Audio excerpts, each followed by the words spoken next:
One of the most disturbing things about consistently practicing martial arts and being a dedicated researcher of it, a dedicated analyst of martial arts, a dedicated fan of, if I could even call it that, I'm not really sure. I'm not necessarily a fanatic, because, fan is short for fanatic, and I don't really get down, like, I'm not the pay-per-view paying guy. But, like, tonight I was working security at this bar, and there were some UFC fights and boxing matches on, and I don't even know who the people were fighting, except for their names were on the screen, which I don't remember now. And then there was a boxing match after. I'm not sure if they were reruns or not. So I guess I'm not really a fan, but I have a deep obsession with the combat sports. Let's put it that way. Whenever I get an opportunity to see it, then I'll partake. But one of the most disturbing, and because this is just the word that, just the way it feels, about being a lifelong martial artist, at least for me. This is for me. This is the issue that comes up for me, is it's something like a feeling of a void, of just an eternal incompleteness. And when I'm talking about martial arts, I mean everything that is of or pertaining to war. I mean the hand-to-hand combat unarmed systems, all the karates, right? Because karate, at least from what I've known for all these years, means empty hands. It means you're fighting without weapons. And so all of the hand-to-hand combat systems, all the sport martial arts, all of the boxing, wrestling, everything that encompasses street fighting, tough man competitions, whatever is classified as a combat sport that uses fighting systems or martial arts, and even some things you might not think of, like knife throwing and archery. So even defensive and offensive driving, firearms. So, but bringing it down to just focusing on unarmed combat. The more, and it happened actually really pretty early on, because I've been sparring. So first I've been getting, ever since I was in preschool in New York, and elementary school in Queens, and then the Bronx, and then going to middle school. Well, I went to 6th grade for about half a year in New York, and then moved down to South Florida. But in that time, there were a lot of street fights, schoolyard brawls, and all kinds of altercations. And so I'd already gotten a good feel of what it's like to get into fights and to spar. And then finally, when I was able to start finding out about, a lot of places had introductory classes and free classes and stuff like that, and then going to the police athletic leagues, and then getting mentored by, being on a wrestling team in school, and then learning about capoeira at 15, and then being mentored by professional kind of journeyman boxers and other people, and doing my own amateur tough man MMA, King of the Ring competitions. And the thing that really started to get to me was that, and of course you hear this, right? You hear that there's always somebody better, there's always somebody bigger and better. And the funny thing is that you already know this when you're being coached. Like, my wrestling coaches could manhandle me. I mean, and these dudes, in their 40s and 50s, coaching the wrestling team, and you get on the mat and they show you something, and it feels like you're trying to move a fire hydrant that's bolted into the ground. Like, just the skill that they have and the things they know about leverage that you may not yet know when you're attempting to compete against them, or even just make anything happen against the skill levels that they have. And the same thing with learning from boxing coaches, and I mean there were some things funny enough, the people who actually never really had that effect were some of the kind of so-called traditional martial arts, which have been exposed a lot for being a lot of BS. And so though it was like a lot of the actual karate schools and taekwondo and some of these places, they didn't really they posed no real challenge in the same way that wrestling and wrestlers and boxers did. And there's a good reason for that. Wrestlers, boxers, one American kickboxing camp that I was part of with this guy J.K. Vitro, known as Master V. Some of the sheriffs at the Police Athletic League, and some of the people that train them in American kickboxing, and the Muay Thai guys. But nobody else, not capoeira, which is one of my favorite styles, not some of the so-called JKD guys, not the taekwondo, not the aikido, not the various forms of karate.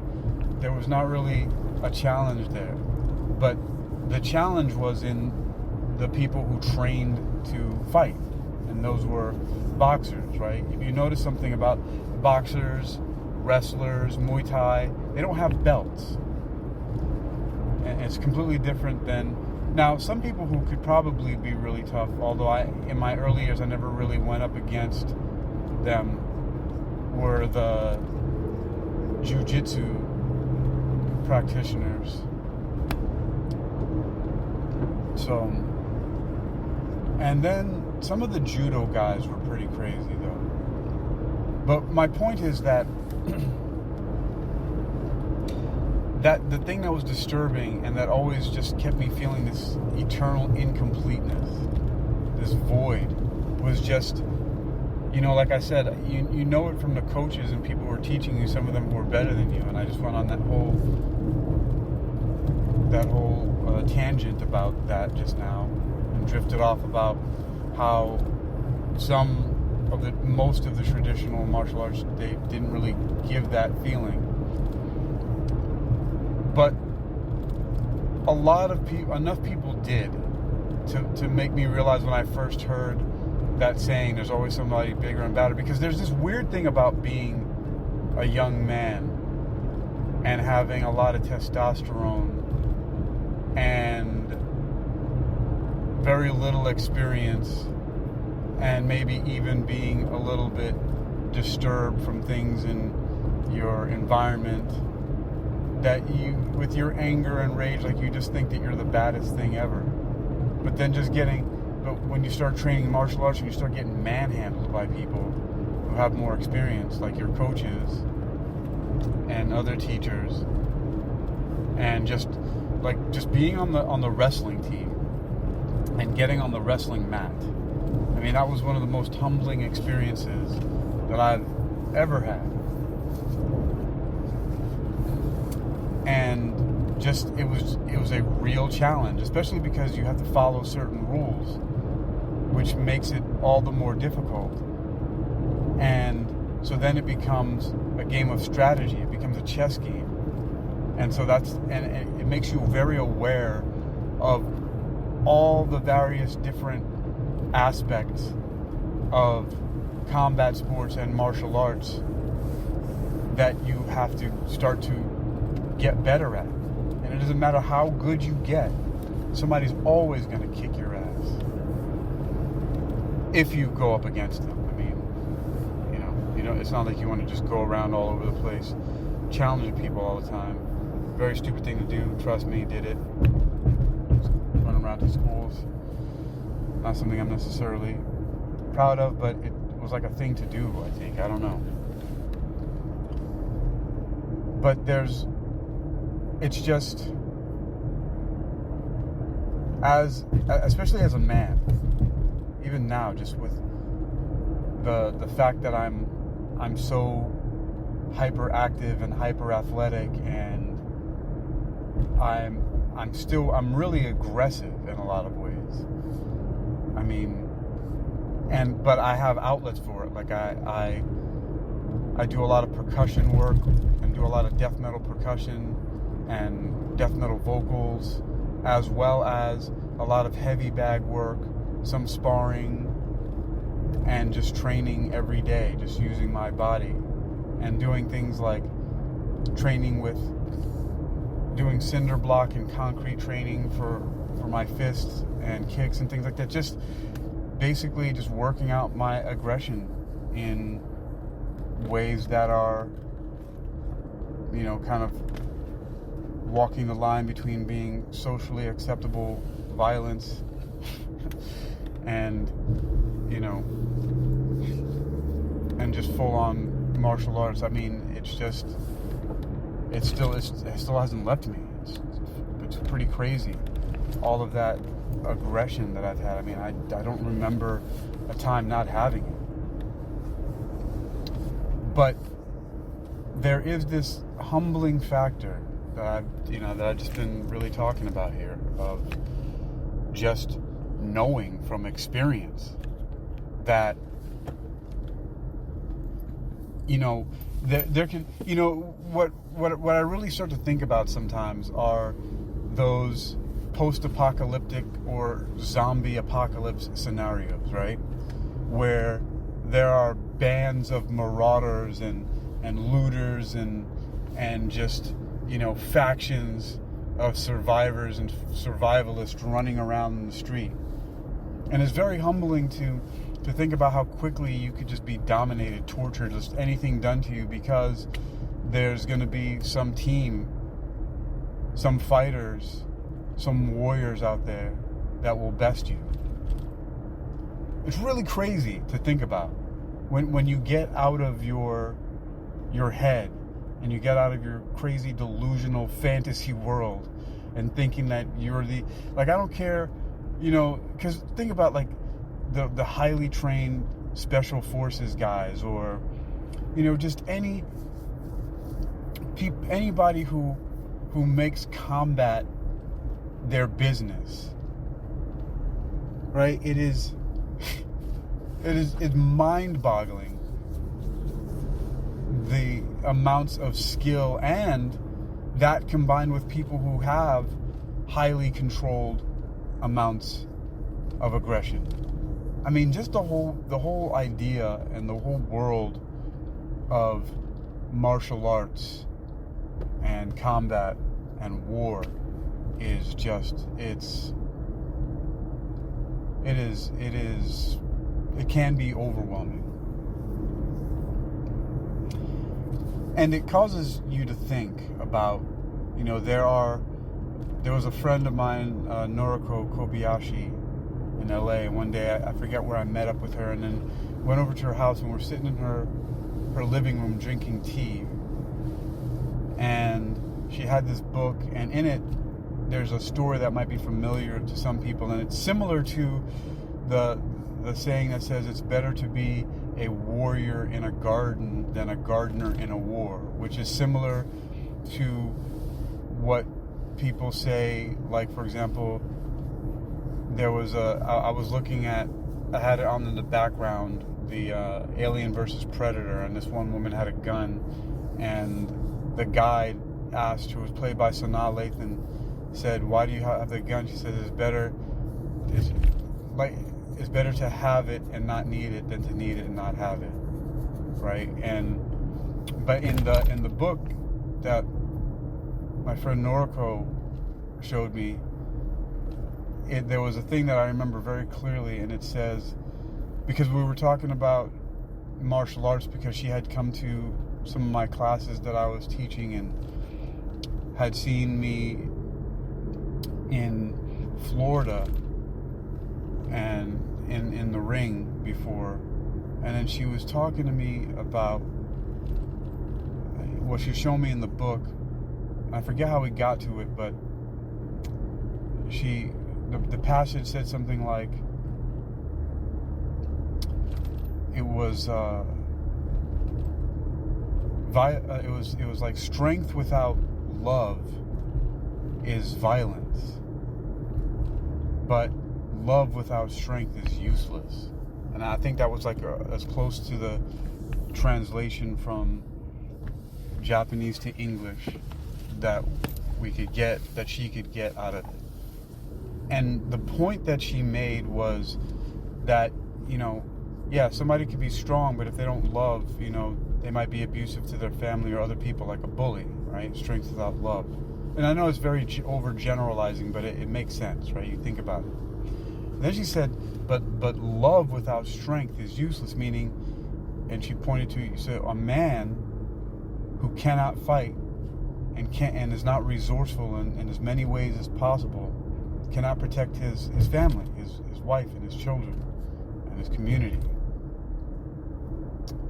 And I mean, that really hit home, and it also made me uncomfortable, because it reminded me of those coaches and those teachers and all those other people who had more experience than me that I sparred with and that I rolled with, and that would knock me over, or even within the rules of capoeira. I remember the very first time I had a batizado, and contra Mestre Sula, I think he might have been he was Professor Sula at the time, which was Mestre Pele's younger brother.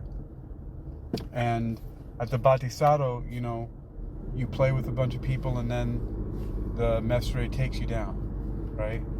And then I remember years later, maybe 10, 15 years later, I went back down to Florida, and I was in Hollywood, and Sula had some classes. He was now Mestre Sula.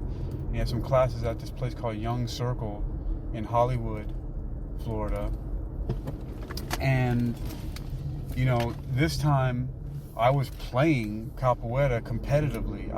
I'd been playing all this time in various different places, in different states, and with all these different kinds of people.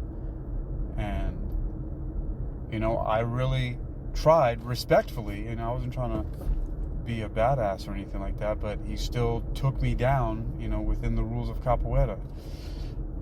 And it's, again, it goes to this understanding that,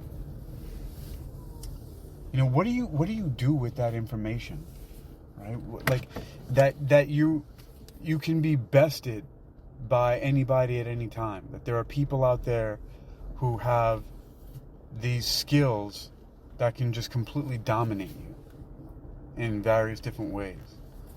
And I think that, I heard someone the other day on social media, I think it was Facebook or Instagram, I'm pretty sure it was one of those two, but a guy who trains, and he was talking about how a lot of young men, or just men in general, don't want to go to train in martial arts, because then they're going to have to face the fact that they actually really can't fight.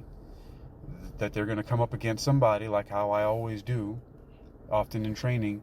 They're going to come up against somebody who is much better than them and can completely dominate them in combat, even though, for the most part, most instructors and teachers are not there to try to embarrass you. I mean, it's not fucking Cobra Kai. Oh, there goes my family friendly. Right? It's not Cobra Kai. But it'll happen. There will be people who will, who, when you go to training, and that you inevitably, in many cases, will have to go up against a fellow student, or somebody who is, a higher ranking student, maybe has a higher belt, or has just been training longer, if it's like a Muay Thai or boxing or wrestling. gym that doesn't have belts and stuff like that, where they just train to get in on the mat or in the ring. And they're gonna wipe the floor with you. They're gonna be knocking you around, throwing you around, wrapping you up, locking you up, choking you, making you tap. I remember there was one time, because I went to, there's a guy named David Gondres who, if I'm recalling correctly, was a black belt with the Machado Gracie organization in California.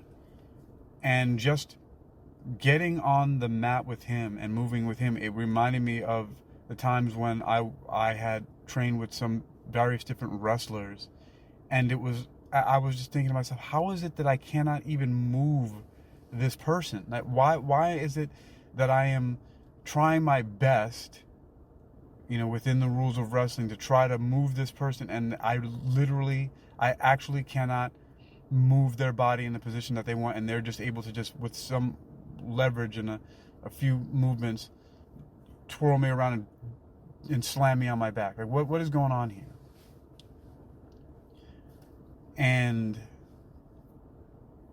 But here's the thing. I've made a couple of other recordings that I published as podcasts talking about overwhelm. And how, for some screwed up reason, I don't feel fear. I think that it's kind of messed up. Although I do have avoidant behavior, in the sense that, I made the example of how Anderson Silva was training somebody, and he, said, what if these were knives instead of fists? And the person's defense became that much better because they were in much more danger from knives than just being punched. And so he was showing a demonstration of how, he developed such proficient evasiveness by simply not being in the way of the strikes. Anderson Silva, if you ever watched him, has just a really amazing fighting style, where a lot like capoeira, the whole objective is not to try to block the incoming strikes, but to just not be in the way. Just get out of the way. They're called esquivas, and they come in various different forms. You just simply not be there. And then, of course, you counterattack, is like the optimum. Like, while you're escaping, while you're not being struck, you're knocking another leg or something out from underneath them. And so, but with the overwhelm, one of the things that I was talking about with overwhelm, which is, for example, I used the example of stage fright, or people feeling fear but doing it anyway. But some people become so afraid. That's why there's also these sympathetic and parasympathetic nervous system explanations that talk about, fight, flight, or freeze, right? So some people are afraid and they fight. That's feeling the fear and doing it anyway. Some people are afraid and they flee, right? That's the flight part. And some are so afraid that they freeze. They become catatonic. They go into a sort of shock where they just become immobilized. And something similar happens when being overwhelmed. And they're really, really related. These kind of fright, this kind of fear and overwhelm, they're both a form of being overwhelmed, because what happens is a lot of people, and again, I'm talking about, men in particular, because of just how we're built, and a lot of things I talked about earlier, about testosterone and our aggressiveness, and thinking that we're the baddest thing on the planet, and really, which is kind of ridiculous. And this is also why I talked about, the idea of love without strength is useless, because it's the concern about protecting your family, and the feelings, maybe it could be called an inadequacy of knowing that it's possible that you won't be able to do that, and the things that attackers and invaders could do to your family, just horrible things, right, that don't bear speaking, because the imagination is terrible enough. And so the overwhelm causes, I think this is So I'm speculating here, but there were also online, I saw some, as I was getting to earlier, some martial artists talking about how a lot of young men don't go into training martial arts because they already know, and maybe had some other experiences in their lives, that they're going to have to go through what they feel is humiliation at the hands of another man, and it's going to really just drive the reality home that, you know, maybe they can't fight, maybe they're a little bit useless in fighting, and they don't want to go through the trials, they don't want to go through the training to get better.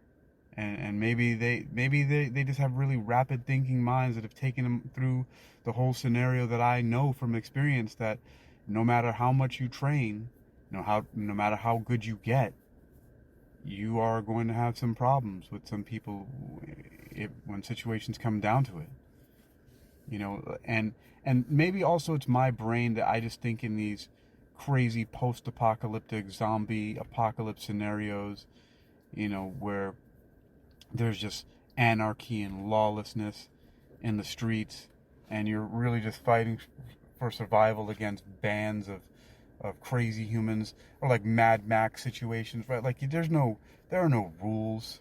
People are just wanting to just they kill to take your resources, or take advantage of certain people in your group.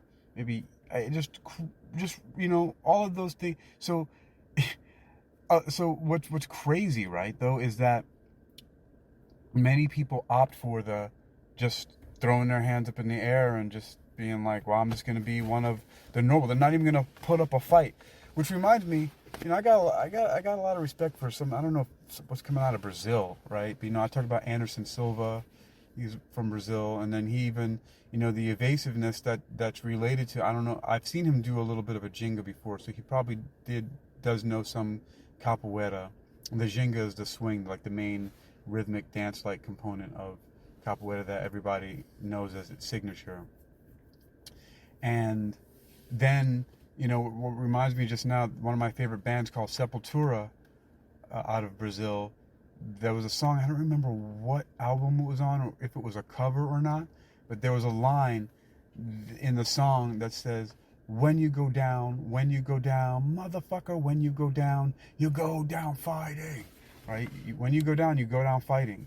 And unfortunately, a lot of people won't do that. Most people will just flee and get shot or strangled from behind because they're running and being hysterical, or they'll freeze or basically just give up and allow themselves to be killed.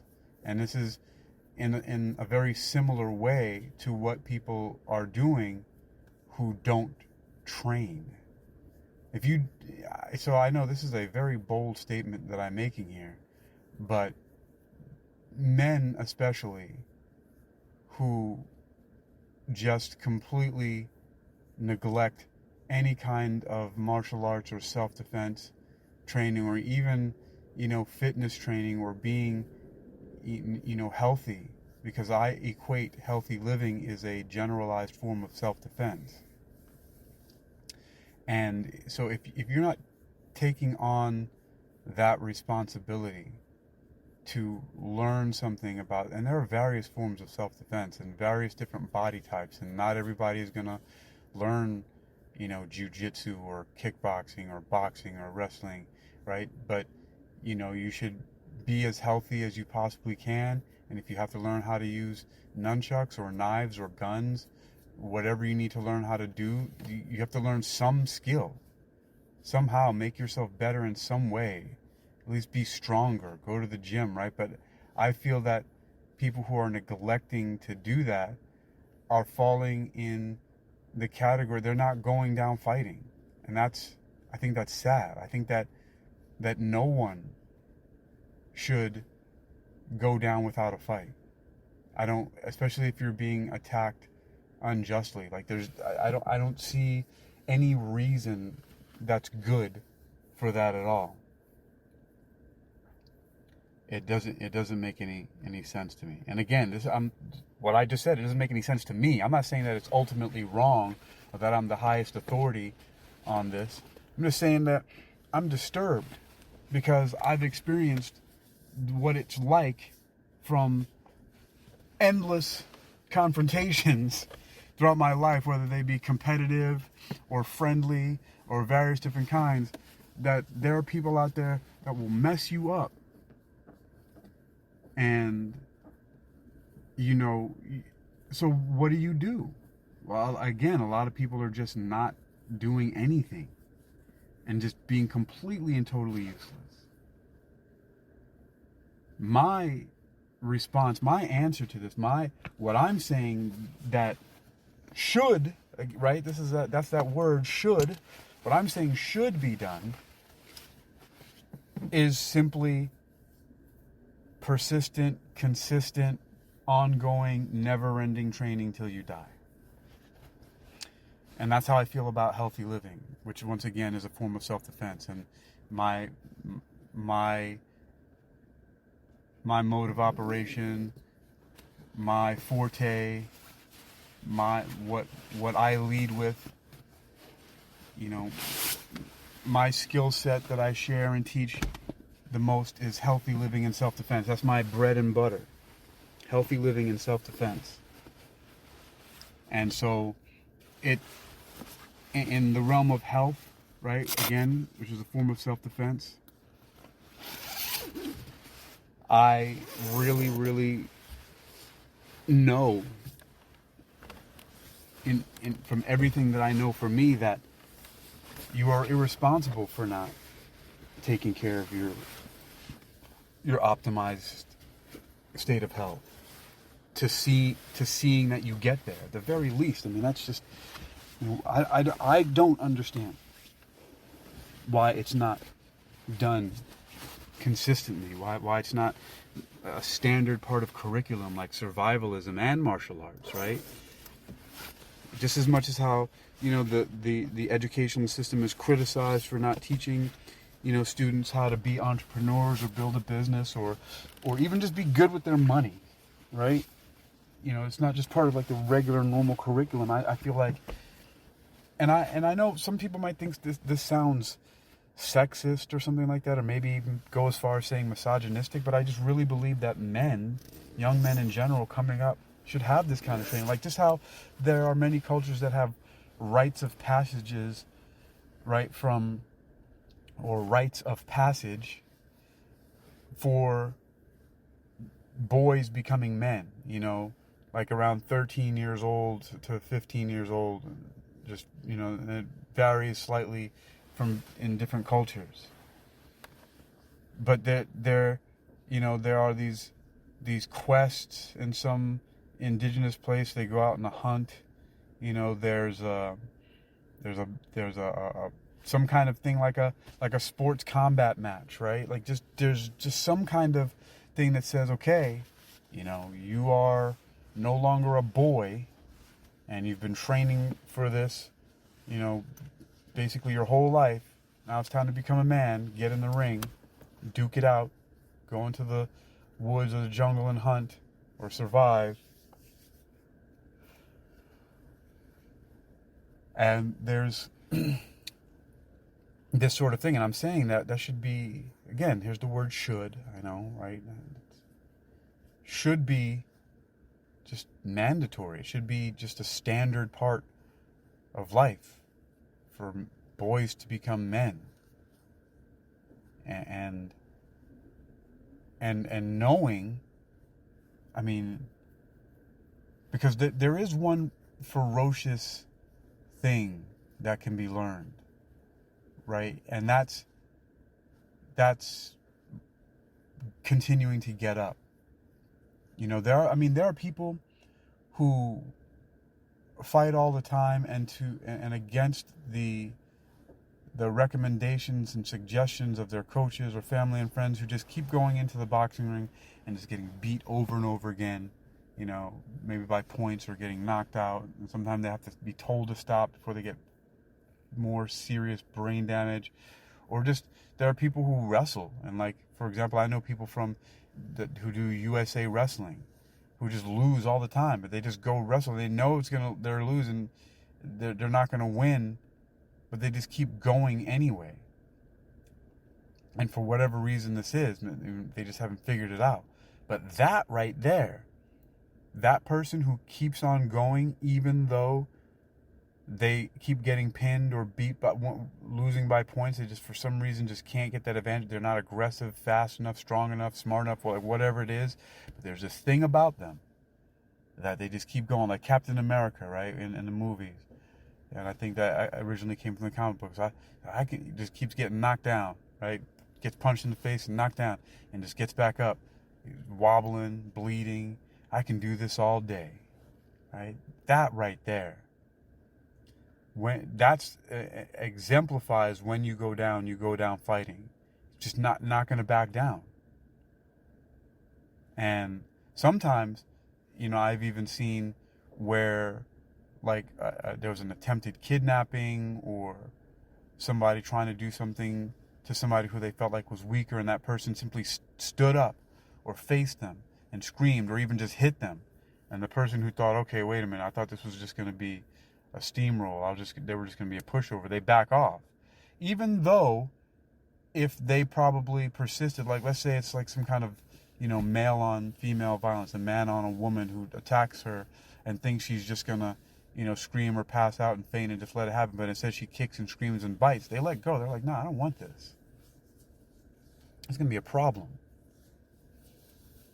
And a lot of times things can resolve like that by you actually putting up a fight. And now just imagine if you're trained up and you know what you're doing. This goes for men and women, but I'm specifically talking about men because I'm looking back on my own experience and my own understanding and just the world that I live in. And we live in this bubble, and we always think that nothing will ever happen to us. And it's a problem, because once again, it's better to be a warrior in a garden than a gardener in a war. Love without strength is useless. It's better to have the weapon and not need the weapon than to need the weapon and not have the weapon. And I know maybe this sounds bleak. Maybe this sounds a little bit pessimistic. Maybe this sounds even maybe a little overcautious. But I don't, I'm not sure where a lot of people stand on that, but it seems to make more sense to me to train. And by training, then you become trained. It is better to train and to be trained than not. Even if you will still be bested. When you go down fighting. I mean, that's what you want to leave in your legacy, in your history, even if nobody else knows. I continually get reminded of, there was a scene in the Avengers movie. I think it was the one before the last one. I know that there was Endgame, but it was the Infinity Wars.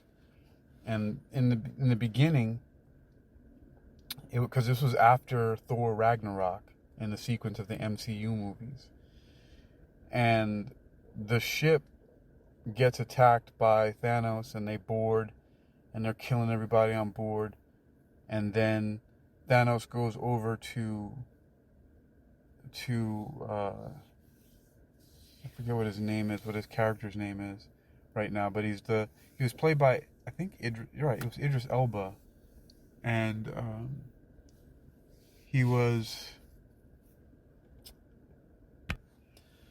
so I'm thinking of Heimdall, right, who was also, I think, like Thor's one of his best friends. And there's a scene when Thanos takes a sword, and Heimdall is laying down, and I don't know if I forget what the exchange was, but Heimdall, while being stabbed in the heart, and while it was about to happen, he didn't beg for his life, he didn't scream or whimper, he didn't cry, he just mean mugged Thanos while he was being stabbed in his heart, while he was dying. Right? He just looked straight at him and just gritted his teeth and just showed his grill, and like a dog baring his teeth, just like basically saying a big F you while he died. He just didn't, you know. And I know this sounds like a whole lot of machismo and like some crazy stuff that I'm saying here. I really, I don't know if I want to say that I can't help the way that I feel, but this is actually just an innate part of my nature. This is how I really feel. You know, because I've been put in situations like this before, and I didn't cry about it. I remember once when I was in New York and I was coming home from school, and these two men tried to kidnap me. I was walking down the street, and they grabbed one of them, asked me something. I don't know if it was like the old, you know, asking directions thing, but I went over to the car, and the guy grabbed me really firmly by the wrist, and I just tightened up and just maybe made a scowl on my face and looked him straight in the face, and the guy, you know, I remember his face softening, like kind of like, what the hell? And then he let go and signaled to the driver, and they took off. And I mean, I've had several situations. Once, in the Bronx, in the South Bronx, where we used to live, my sister and I were on a train, and we got jumped by a bunch of kids on a train. And I didn't cry, I didn't whimper about it, nothing. I just covered up my sister as much as I could, and I was just fighting people off from all around her. Even though they were knocking me around, I was a little skinny kid with glasses, but I just shielded my sister, and we're just punching, kicking, and just doing whatever I could to be as violent as I possibly could, to the point where at the next stop that the train came, they all took off and got off the train. And it wasn't from me. Pretty sure they were just concerned about, you know, getting in trouble from, you know, if they stayed on the train to continue doing what they were doing. And no, I don't remember, nobody helped either that I recall, but maybe I should ask my sister, but this is a part of me that has just, it's endured, and I remember it, and I remember it from long ago. It's just, you know, the only time I've cried and then it ended really quickly was, there were a few times early in my life when my parents disciplined me, specifically my mother. But pretty soon, I don't remember when it was, around 5-6 years old, I just stopped with that. It just didn't make any sense anymore. I don't know what I saw, what got into me.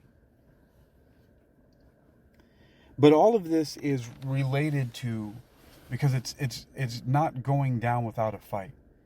And you can't go down fighting if you don't know how to fight.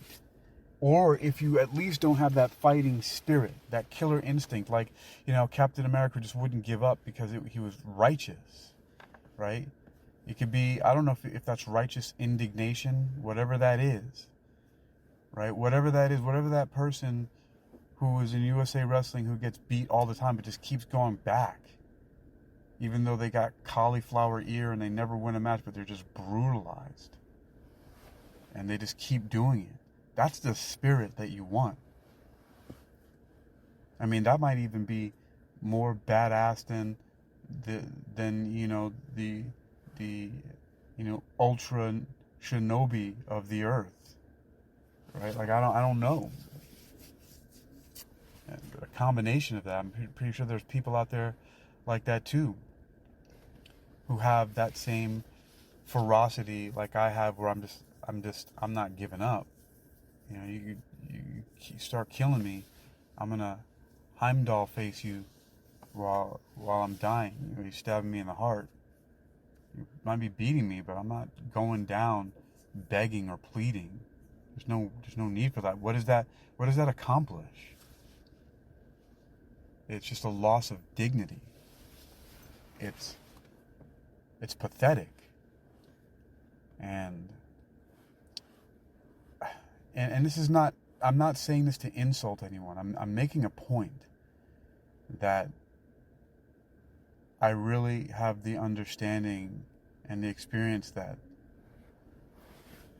that men especially, but everyone should learn a form of self-defense and martial arts. And I know that as saying that, not everyone is going to, right? I'm saying that everyone should. And, I know that at some point in time, comparisons will be made. Well, if everybody has nuclear bombs, then, we're facing mutually assured destruction. And that's a deterrent? Well, yeah, it is. Mutually assured destruction by nuclear winter, destroying the whole earth, that is a deterrent. Just like how, it's been said that in some towns where, like in the Wild West where everybody was carrying a gun, there were less people shooting people. I don't know if that's actually true, but it kind of makes sense.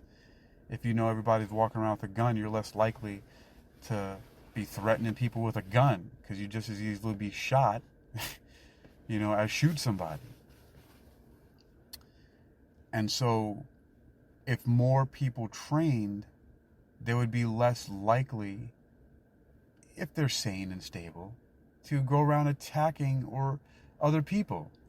I mean, this is why, it's one of the things I saw some ridiculous statistic on social media that said that people who don't know how to fight overestimate their ability to fight by 4,000%, which is stupid, right? But they were just making a point, and it's a good point, that people who just are insecure and inadequate and unskilled and don't really know what they're doing, these are the ones who always want to fight. And they can't do anything. They're just full of all this sloppy, tantrum. And they're going to try to go after you, swinging like goofballs.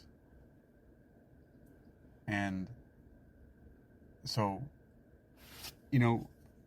this ties in very neatly to the understanding that I have, that I started off in the beginning saying, that it's very disturbing, the one thing that I've come to know from a very long, dedicated period of my life of training in martial arts and fighting and sparring. And the disturbing thing is that there's always a chance you're going to get your ass kicked. And that's it. And it could be you're having a bad day, or just the other person's having a really good day, or a combination of the two, or just some fluke of something. It's just, but all of that becomes more likely, especially if the other person's trained. But knowing that is a deterrent, in the same way that I talked about the Wild West, or the nuclear deterrent, the mutually assured destruction. Because the more that you train, once again, if you're stable, and sane, you're not a crazeball, you're less likely to go around perpetuating violence against other people, or even wanting to. I mean, there's very few times me feeling confident when somebody threatens me or says something where I'm just thinking to myself, okay, let's put up your duke, let's go. I would rather not. Because I know what it's like to fight. And, especially street fights and things like that. Like, I've never had an issue getting in the ring. That's never been a problem. Getting in the ring or on the mat, because this is sanctioned, right? You've got referees, you've got an audience, there are things that can happen to you, and there are unethical competitors and people who want to try to break your arm or your neck or paralyze you, do screwed up stuff to you. There's always that chance.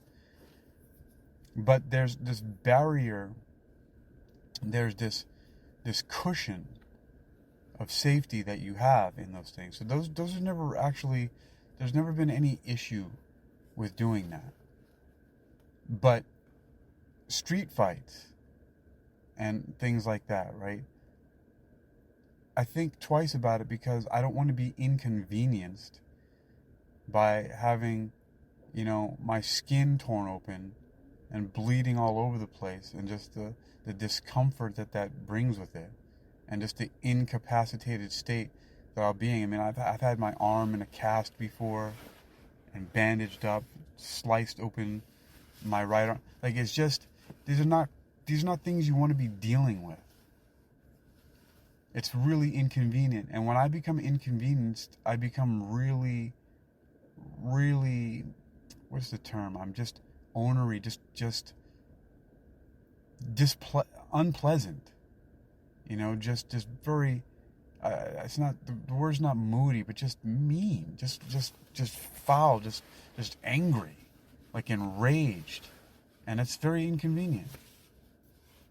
And I'm using the word inconvenient very deliberately, because that's really what most things are that we find uncomfortable. It's just really inconveniences. I don't like inconvenience. I have a low tolerance for a lot of inconvenience. I want to destroy, and I get rage. But usually it very quickly just kind of mellows out into just a neutral, flat feeling where I become very cold and calculating, and then just start figuring out, okay, what do I need to do to end this inconvenience? And that's always where it ends up. But there's an initial flare-up of rage and wanting to destroy all the issues in front of me. But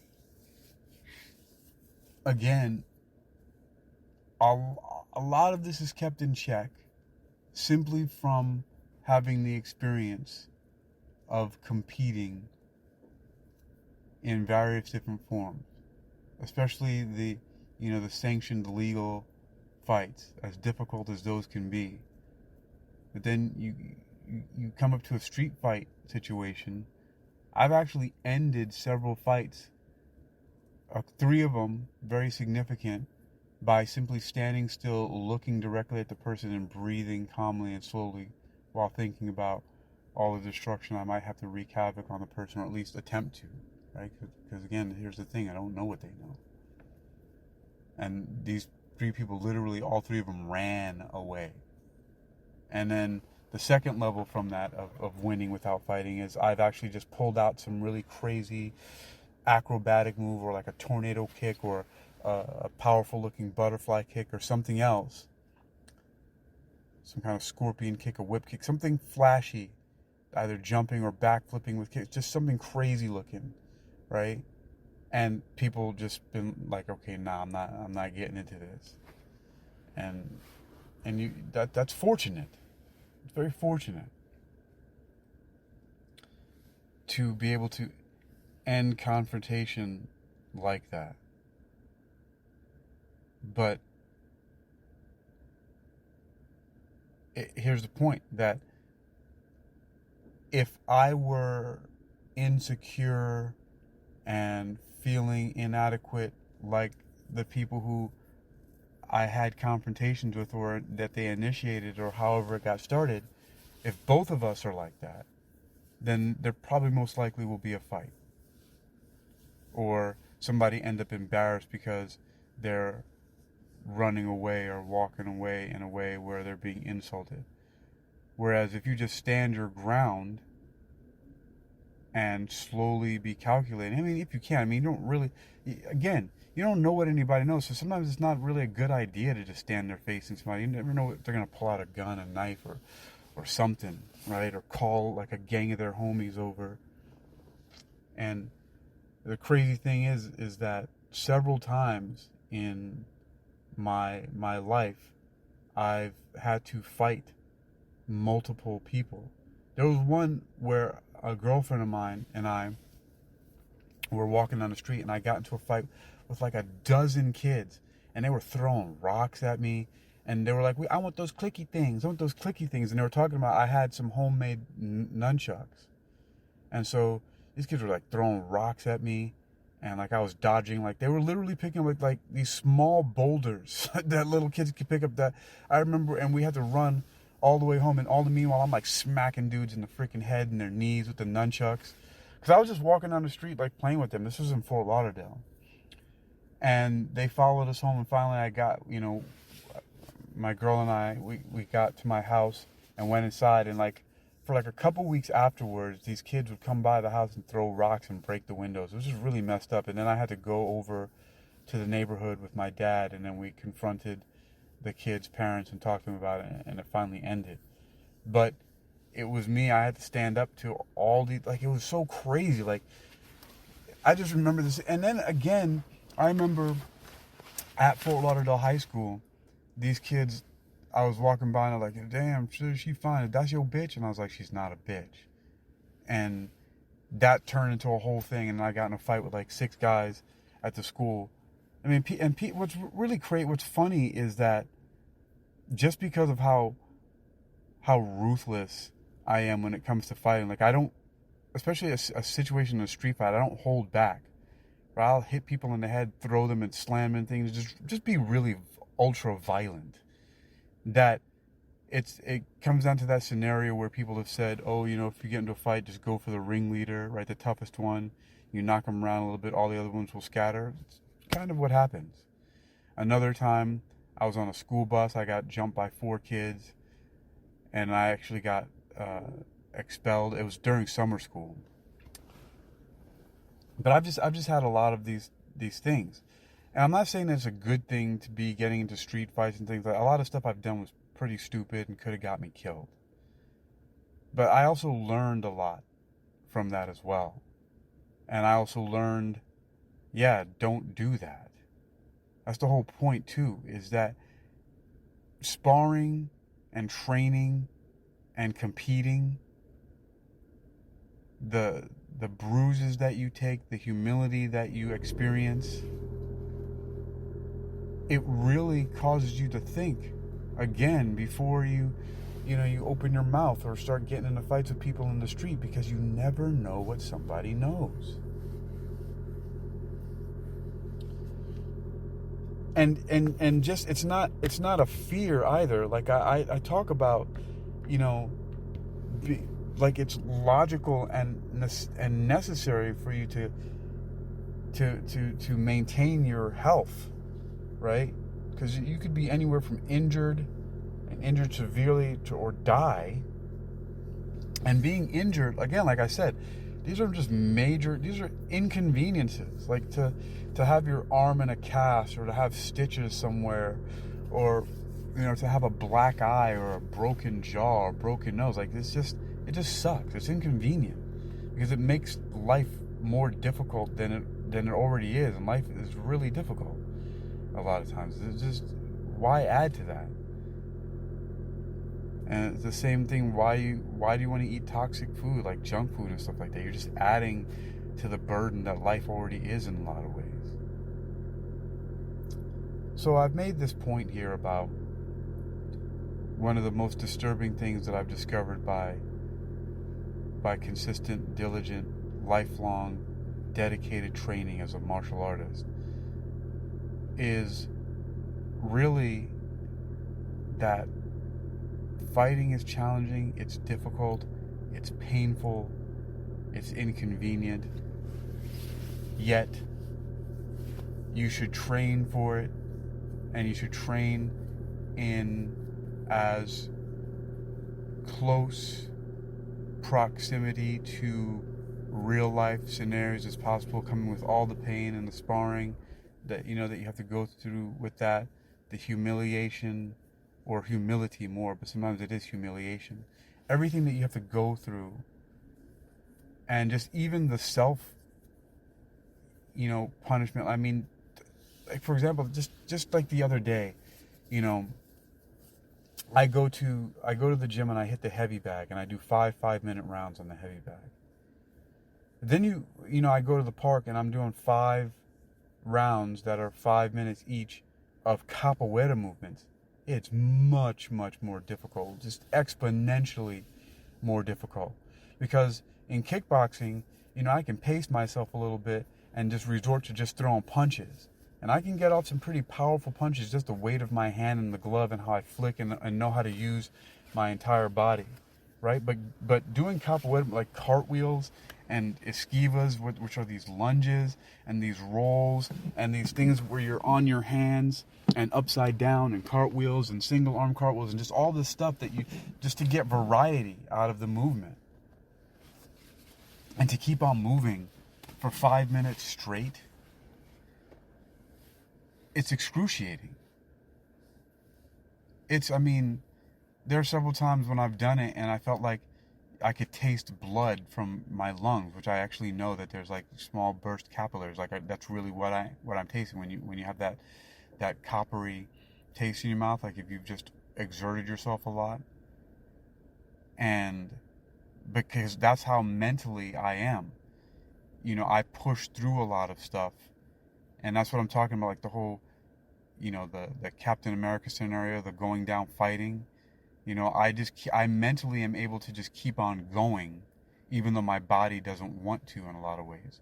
But I also don't do it in a way that's overboard dangerous. Like I'm not going to incapacitate and debilitate myself just because I'm going to train until I fall out, crash out on my face or something like that, right? Or sort of, burst a lung and start bleeding from them where I'm, collapse a lung or something like that. That's just dumb. There's a certain point that you can push yourself past where those kind of things, those experiences happen. So the point is that if anything at all that really should be gleaned from this is that we all, men, women, children, everybody who possibly can, should be training in healthy living and self-defense, martial arts specifically, and a martial art that is combat-oriented, like boxing and wrestling and Muay Thai, where you're training to compete, judo even, jiu-jitsu, when you're getting on the mat and you're competing, when you have challenge, right? And even just other sports, but I'm just specifically focusing on combat sports. And that you should learn self-defense, learn weapons, learn survival, go rock climbing or something. Do something challenging against yourself that you're going to fail and you have to keep going over. You have to have resilience. And just keep doing it over and over again for the rest of your life. Don't stop. There's no good reason to stop facing challenges and stop getting better. It creates the sensation that the rest of life is easier, even though it's not that life is getting easier. You're just getting better. You're getting stronger. And it's an interesting thing because maybe life actually is getting easier because you're stronger, right? I don't think they have to be mutually exclusive necessarily, even though it might seem like it. It might seem very logical to say, yeah, well, I'm not really, the weight is not getting lighter, gravity is not weakening, I'm getting stronger, so it feels lighter to lift this 50, 100-pound weight. Because my body's more efficient at doing it. Does that mean it's not easier? No, it actually is easier, but because you've gotten stronger. And you can maintain strength by consistent, efficient, safe training over and over again. You can maintain that state of higher strength. And that is my suggestion that we all should be doing. It's training to be stronger, to be faster, to be more endurant, more aware, having more situational awareness, just carrying ourselves with confidence, because not a false confidence, but because we are training, because we know things, because we are dangerous even though we don't need to be to apply those skills that make us dangerous. They're reserved for only when they're absolutely necessary. And again, this is not some machismo, I'm on the top of the mountain, I'm the best of everybody. No, it's the exact completely the opposite. It's the reason why you should train. I have the experience that the more I train to be violent, the less violent I actually want to be. The more I train to be able to inflict incredible violence with extreme prejudice, makes it so that I don't want to, because I know that other people are out there doing that, and it's just logically unnecessary, because I do not want the inconvenience of injury or death right now. I got things that I want to do, and I don't need to be impeded or hindered by limping around or being blind in one eye because it's blackened up and bruised and swollen up, or I'm missing teeth and so I can't eat properly. Like, I don't want that. Life is, again, like I said, difficult enough. So you train, you understand that fighting and combat is a nasty business, no matter what form it's in, whether it's competitive or defensive, or even in wartime. It just really sucks, and so you just don't want to do it. But you also know that you have some capacity to protect the ones you love and yourself, if unfortunately that time ever comes. Kappa Guerra Martial Arts. KAPPAGUERRA. All one word, capital K and a capital G, no spaces. Kappa Guerra. The only war to wage is within. That is my fighting style, to keep it simple. I teach healthy living and self-defense I'm currently in Virginia Beach, Virginia. I'm Hakeem Ali-Bocas Alexander.